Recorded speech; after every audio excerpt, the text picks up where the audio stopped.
Hello बच्चों, let's read the question. As its closest approach, the distance between the Mars and Earth is found to be 16 million kilometer.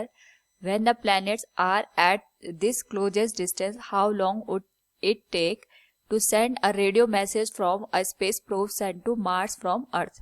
Here we have given 4 options. Now to answer this question, first we will discuss here the key concept, and here the key concept will be speed equals distance divided by time. Now यहाँ पे according to the question, पहले हम question को understand करेंगे, then we will use this key concept here. हमारे पास यहाँ पे as it's closest approach the distance between Mars and Earth is found to be 16 million kilometre.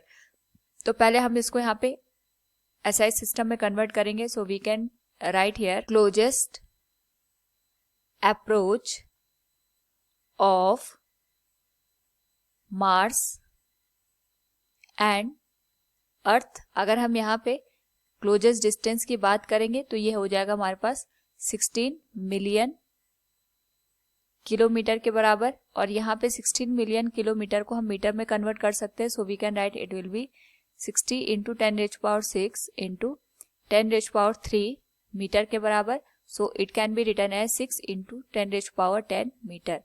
Now when the planet are at this closest distance, how long would it take to send a radio message from a space probe sent to Mars from Earth?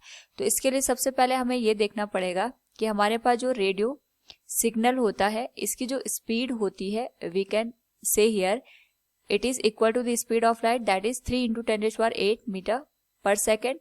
और यहाँ पे हमें time निकालना है. So we can write time will be given as distance divided by speed, और distance है हमारे पास 6 into 10⁻10 metre के बराबर, और इसके लिए जो स्पीड आएगी that will be 3 into 10⁸. It can be written as 200 second. This will be the time taken by the radio signal from a space probe sent to Mars from Earth. So from the given question we can say here the right answer of the question will be 200 second. Option B will be the correct one. Hope all you understood it. Thank you and best of luck.